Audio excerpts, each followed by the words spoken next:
Now it is showing. जी sir, okay. देखिए, सबसे पहले इस प्रोग्राम के जो ऑर्गेनाइजर्स हैं एंड पार्टिसिपेंट्स, उन सबका मैं खैर मकदम करता हूं। और जिस पर्पस के लिए आपने इस प्रोग्राम को ऑर्गेनाइज किया है, to release a booklet on UAPA and other repressive laws, ये वेलकम स्टेप है। और जो लोग इसमें शामिल है उन सब की मैं सराहना करता हूं, उनको वेलकम करता हूं and I thank you all. ज़्यादा वक्त मैं नहीं लूंगा, 3-4 चीज़ें मैं आपके सामने बताना चाहूँगा। यूएपीए या बाकी जो special laws dealing with terror हैं उनके बारे में कहना चाहूँगा। आपने देखा होगा, टाडा हो या पोटा हो या यूएपीए हो या अमेंडेड यूएपीए हो, इन सारे जो लॉज हैं, the laws dealing with basically the terror activities, इनके इतिहास को अगर देखें तो आपको पता चलेगा कि इनका इस्तेमाल जो है, खास करके जो माइनॉरिटीज हैं, स्पेशली जो मुस्लिम्स, उनके खिलाफ किया गया है, आदिवासियों के खिलाफ किया गया है, दलितों के खिलाफ किया गया है, अदर जो मार्जिनलाइज्ड हैं उनके खिलाफ किया गया है, और जो कमजोर लोग हैं बेसिकली उनके खिलाफ किया गया है। आपका जो कंसेप्ट नोट भी यही कहता है। इसके बाद आप देखेंगे कि गवर्नमेंट भी इसको कहीं ना कहीं मिसयूज करती है, चाहे वो अपोजिशन के वॉइसेस हो, जो डेमोक्रेटिक जो वॉइस हो, ह्यूमन राइट्स एक्टिविस्ट हो, या सिविल सोसाइटी ग्रुप्स के लोग हों जो जनता को उनके अधिकारों के प्रति जागरूक करते रहते हैं, उनको कहीं ना कहीं दबाने के लिए गवर्नमेंट इस कानून का इस्तेमाल करती रही है। This is basically clear from the history of this kind of laws. Second, देखिए, मैं कहना चाहूंगा कि डेफिनेशन ऑफ टेररिज्म, अगर आप टाडा को पढ़ें, पोटा को पढ़ें या यूएपीए को पढ़ें या other laws framed in other countries, इनको पढ़ें, तो the very concept of terrorism it is not defined. At the same time जब अप्लीकेशन होता है, the application of the special acts, वहां पर भी जो है बहुत सारी विसंगतियां दिखती हैं। जैसे मैं पुलिस में रहा हूं, आपको 2-3 एग्जाम्पल आपको बताता हूं। आप देखिए कि किसी गांव में कोई आदमी जाता है, एक घर में 10-15 लोग सो रहे हैं, उस घर को आग लगा देता है और सारे लोग मर जाते हैं। तो basically it's a kind of terrorism, क्योंकि उसके उस हरकत से, उसके उस काम से सिर्फ लोग नहीं मरे, जो बाकी जो लोग हैं उनके माइंड में कहीं ना कहीं टेरर, डर, खौफ पैदा होता है। आप देखिए कि गांव में जो दबंग लोग हैं जाकर के दलितों की बस्तियों में, आदिवासियों की बस्तियों में, जो कमजोर लोग हैं उनकी बस्तियों में जाकर के अंधाधुंध फायरिंग करते हैं। उनका जो मकसद होता है वो लोगों को मारना कम और लोगों के अंदर खौफ पैदा करना ज्यादा होता है। तो इन सारी चीजों को आप देखिएगा, जब भी एफआईआर दाखिल होता है, this kind of activities, this kind of crimes are not covered under terrorism acts. लेकिन वही अगर आप देखेंगे कि कोई आदमी एक्सप्लोसिव लेकर के जा रहा है और एक्सप्लोसिव अगर ब्लास्ट करता है और आदमी नहीं मरे, सिर्फ जख्मी भी हो जाए, तो वहां पे इस तरह के कानून अप्लाई किया जाता है। जैसे आपने देखा होगा 2013 जंगली महाराज रोड पुणे ब्लास्ट को आपने देखा होगा। जो आदमी एक्सप्लोसिव को लेकर के कैरी कर रहा था, और एक्सप्लोसिव इतने ज्यादा ये थे, डेंजरस थे, कि जब एक्सप्लोड हुआ तो उसका पेट सिर्फ जल गया था, झुलस गया था, कुछ लोग जख्मी हो गए थे। तो इस केस को अंडर यूएपीए इसको दाखिल किया गया था, टेररिस्ट एक्ट्स वगैरह लगाए गए थे। लेकिन एट द सेम टाइम गांव में जब मास स्केल पे किलिंग होता है, लोगों के अंदर खौफ पैदा किया जाता है, तब इस तरह के लॉज को अट्रैक्ट नहीं किया जाता है। ये एक तरह की बहुत बड़ी एक विसंगति है। दूसरी बात यह है कि जो गवर्नमेंट है, government is not inclined to apply this law equally. कहीं ना कहीं गवर्नमेंट भी जो है बायस्ड होती है। नेक्स्ट, आपको बताना चाहूंगा कि what is the difference between the IPC and the special acts, especially the UAPA, TADA and amended UAPA. दो तीन चीजें हैं जो इसको अलग बनाती है। नंबर एक है कि बेल प्रोविजन के लिए 180 डेज दिया जाता है, यानी चार्जशीट जो इन्वेस्टिगेटिंग एजेंसीज हैं उनको कहा जाता है कि you can file chargesheet in 180 days. Number दो जो होता है वो होता है burden of proof, it is put on the accused. तीसरा जो स्पेशल प्रोविजन है वो ये है कि कन्फेशनल स्टेटमेंट्स, और चौथा आपने देखा होगा कि जब अमेंडेड यूएपीए आया तो दो उसमें प्रोविजन है। एक तो किसी आदमी को टेररिस्ट डेजिग्नेट करना, और डेजिग्नेट करने के बाद उसके प्रॉपर्टीज को सीज कर लेना। तो बेसिकली अगर हम देखें तो चार चीजें हैं, 180 days for bail, chargesheet, burden of proof, third is the confessional statement, और चौथा जो है to designate a person terrorist. आप देखिएगा कि हम लोगों ने पुलिस में काम किया है, और अगर हम किसी केस को इन्वेस्टिगेट करते हैं और अगर 90 डेज जो सेशन ट्रायल केसेस हैं, 90 डेज होते हैं, जो जेएमएफसी ट्रायल केसेस है उनके लिए 60 डेज का वक्त होता है। लेकिन अगर किसी कारणवश अगर हम 90 डेज में चार्जशीट दाखिल नहीं कर पाते हैं तो with the permission of court we can extend up to 1 year 2 year. और किसी पुलिस स्टेशन में जाकर के आप आरटीआई से अगर जानकारी लेंगे तो simple cases, the cases of hurt, cases of theft, cases of cheating 2-2 साल 3-3 साल तक पेंडिंग है। तो मैं कहना चाहूंगा कि यूएपीए के लिए 180 डेज का प्रोविजन करने की क्या जरूरत है। अगर किसी इन्वेस्टिगेटिंग एजेंसी को, किसी इन्वेस्टिगेटिंग ऑफिसर को लगता है कि भाई मेरा जो है केस 90 डेज के अंदर चार्जशीट नहीं हो पाएगा, तो he can move to court, he can take permission, he can extend his the time limit. Number एक है। नंबर दो, the burden of proof. The burden of proof is basically the against the concept of justice. आपने देखा होगा कि the burden of proof यानी crime को prove करने की पूरी जवाबदारी क्रिमिनल जस्टिस सिस्टम पे होती है, पुलिस पे होती है, जो सरकारी जो वकील हैं उन पे होती है। ये जो क्रिमिनल्स है उन पे कभी नहीं होता है। ये आईपीसी में एक या दो जगह पे बर्डन ऑफ प्रूफ का वर्ड इस्तेमाल हुआ है। कब इस्तेमाल हुआ है? अगर कोई आदमी सेल्फ डिफेंस में किसी की हत्या करता है, किसी पे गोली चलाता है, अटेम्प्ट टू मर्डर करता है या उसको मर्डर करता है, and he claims innocence under the self defence, तब बर्डन ऑफ प्रूफ उस पर डाला जाता है। Now you have to prove that कि you basically killed the person in self defence. लेकिन बाकी और कहीं पर भी बर्डन ऑफ प्रूफ नहीं है। तो ये जो है the burden of proof on the accused under terrorist laws, basically it is against the concept of justice. तीसरा मैं कहना चाहूंगा the provision of confessional statements.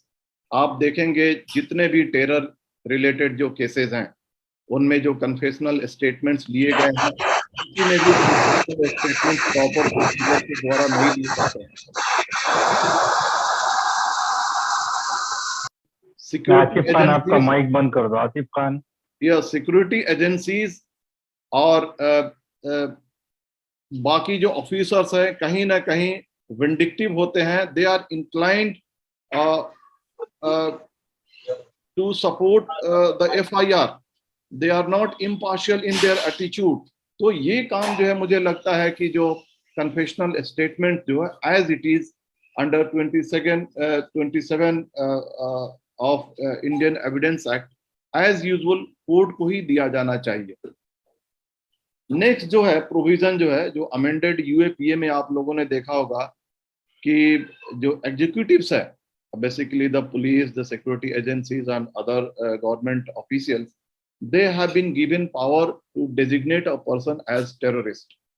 आप बताइए कि अगर किसी आदमी पे केस नहीं चले, उसको कन्विक्ट नहीं किया जाए, और विदाउट कन्विक्शन किसी आदमी को कैसे हम टेररिस्ट कह सकते हैं?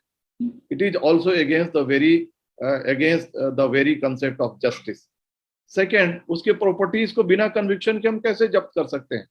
तो ये जो बेसिकली इस गवर्नमेंट के टेन्योर में जो यूएपीए में जो अमेंडमेंट हुआ है, ये बेसिकली इलीगल है, अनकॉन्स्टिट्यूशनल है और सुप्रीम कोर्ट को इसको क्वश करना चाहिए, इसको खत्म करना चाहिए, because it is basically against the very concept of criminal justice system. और नेक्स्ट मैं आना चाहता हूं कि देखिए ये सारी चीजें होती हैं, जो सिक्योरिटी एजेंसीज हैं वो मिसयूज करती हैं, गवर्नमेंट इस चीज को मिसयूज करती है, तो इसको भाई अगर ठीक है बन गया है, कानून बन गया है, तो इसको कैसे मिसयूज को रोका जाए।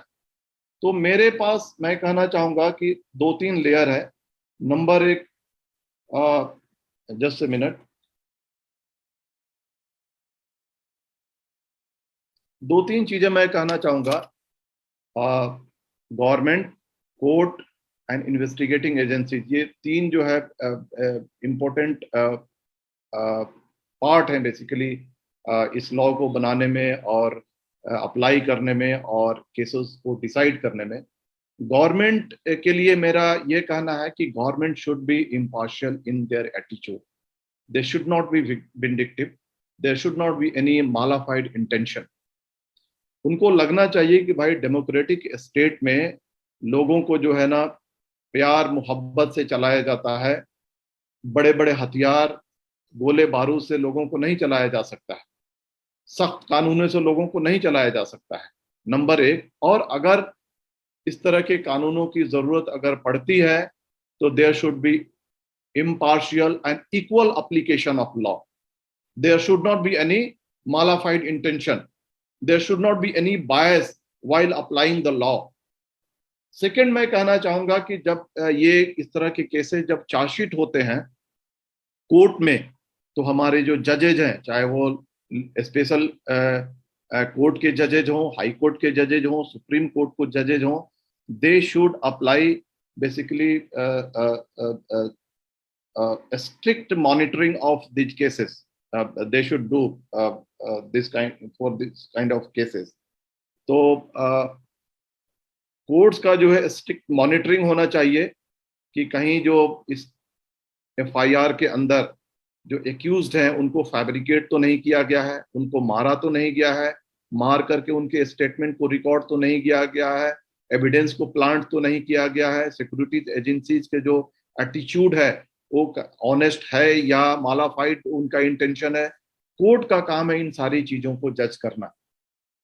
और आखिर में मैं कहना चाहूंगा, जो अप्लाई करने वाले जो बेसिकली द एजेंसीज हैं, जैसे महाराष्ट्र में एटीएस है, नेशनल लेवल पे एनआईए है, बाकी स्टेट्स में और भी एजेंसीज हैं, स्पेशल इन्वेस्टिगेटिंग एजेंसीज हैं, जब इस तरह के केसेस इन्वेस्टिगेट करते हैं तो इनके जो अधिकार हैं इन पे कहीं ना कहीं चेक होना चाहिए। और चेक किसका होना चाहिए? कोर्ट्स का होना चाहिए, गवर्नमेंट का होना चाहिए। कि अगर कोई ऑफिसर किसी आदमी को मालाफाइड इंटेंशन से उसको फैब्रिकेट करने की कोशिश करता है, उसको फंसाने की कोशिश करता है और उसकी जिंदगी को बर्बाद करने की कोशिश करता है, वाइल डिसाइडिंग द केस अगर कोर्ट को पता चलता है तो कोर्ट गवर्नमेंट को रिक्वेस्ट करे और गवर्नमेंट इन सारे ऑफिसर पे कड़ी से कड़ी कार्रवाई करे, सो दैट जो ऑफिसर्स हैं, जो इनोसेंट जो लोग हैं, उनकी जिंदगी को बर्बाद करने का उनको लाइसेंस न मिले। कहीं ना कहीं ये चेक होना चाहिए। ये तो हो गया जो एजेंसीज है उनके लिए। आखिर में मैं ये कहना चाहूंगा कि सपोज करो गवर्नमेंट विंडिक्टिव है, सिक्योरिटी एजेंसीज हैं वो उसके इशारे पे काम करते हैं, तो क्या करना चाहिए?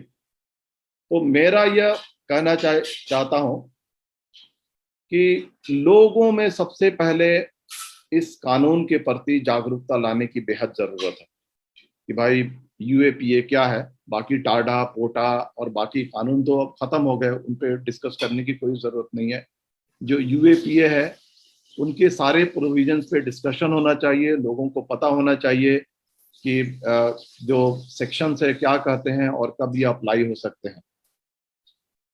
जब भी अगर किसी इनोसेंट आदमी पे इस तरह के कायदे अप्लाई होते हैं, इस तरह के सेक्शन अप्लाई किया जाता है, तो मैं कहूँगा कि जो विक्टिम्स हैं, जो एक्यूज्ड हैं, उनको अच्छे जो लॉयर्स हैं उनके सर्विसेज का इस्तेमाल करना चाहिए।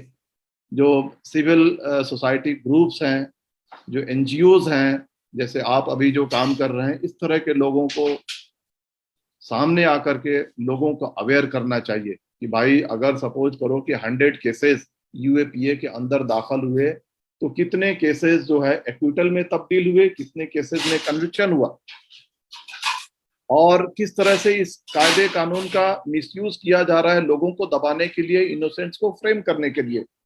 This was can be done by the civil society groups as well as the NGO, human rights groups हैं, कहीं ना कहीं उनको आगे आकर के इस तरह के काम करने की जरूरत है। जैसे एक एग्जांपल मैं बताऊंगा कि जमात इस्लामी का एक विंग है बॉम्बे में, जो लोग इनोसेंट है और उनको फैब्रिकेट किया जाता है, तो जमात इस्लामी का ये विंग वहां जाकर के लोगों की सबसे पहले इंटरव्यू करता है, और उनको लगता है कि हाँ इनोसेंट लोग हैं, इनको फैब्रिकेट किया गया है, तो उनके जानिब से वो free of cost free legal aid provide करते हैं।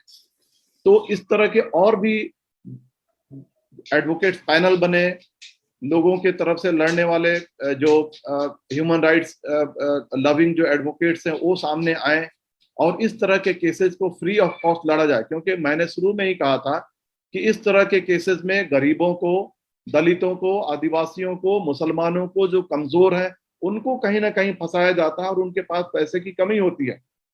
तो जो एडवोकेट्स हैं, those who love the human rights, they should come out and they should fight cases for them।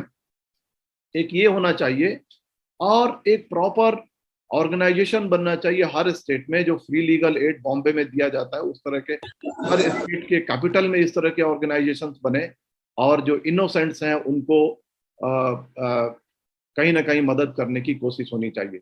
देखिए, इन अ सिविल सोसाइटी, आप हैं, हम हैं, या बाकी जो कंट्री के हमारे जो सिटीजन हैं, सब चाहते हैं कि देश में पीस रहे। पीस रहेगा तभी देश तरक्की करेगा, और हम चाहते हैं कि देश में शांति रहे, देश तरक्की करे, देश विकास के रास्ते पर जाए, हमारा देश महासत्ता बने, हमारा देश बिल्कुल आगे जाए, मैं चाहता हूं। लेकिन इन सारी चीजों को करने के लिए अगर कड़े कानून की जरूरत है तो सरकार कड़े कानून लेकर के आए, लेकिन कड़े कानून के चेक्स एंड बैलेंसेस भी होने चाहिए। कड़े कानून को अप्लाई करते हुए चेक्स एंड बैलेंसेस को देखना चाहिए, और इसका मिसयूज ना हो, सरकार को ये इंश्योर करने की जरूरत है। हम चाहते हैं कि अगर कंट्री में, अगर हमारे देश में कुछ लोग हैं जो आतंकवादी हैं और आतंकवाद का इस्तेमाल करके लोगों को डराना चाहते हैं, यहाँ के माहौल को खराब करना चाहते हैं, तो हम बिल्कुल उनके साथ हैं, सरकार के साथ हैं। हम चाहते हैं कि इन सारे लोगों पे कड़ी कार्रवाई हो, इन सारे लोगों को एलिमिनेट किया जाए, इनको जेल के अंदर डाला जाए, क्योंकि हम चाहते हैं कि देश में शांति रहे, देश विकास के पथ पर आगे बढ़े। लेकिन कायदे कानून को अप्लाई करते हुए ऑनेस्ट एप्लीकेशन होना चाहिए, there should not be any kind of misuse. तो बस मैं यही बात कह के मैं अपनी बात खत्म करता हूं, और जो बुकलेट रिलीज हो रहा है उसका भी मैं वेलकम करता हूं, और जिन लोगों ने इस प्रोग्राम को ऑर्गेनाइज किया उन सबको मैं शुक्रिया अदा करता हूं। बहुत बहुत शुक्रिया, thank you. Thank you very much mister Abdul Rahman साहब, आपने काफ़ी अच्छे तरीके से बहुत ही कीमती जो है पॉइंट्स इस टॉपिक से रिलेटेड आपने हमको दिया है, और हम आशा करते हैं कि भाई आप हमेशा हमारा साथ दें इस मामले में, और ऐसे प्रोग्राम्स हम और भी करते रहेंगे, और आपसे हम जो है सर्विस लेंगे।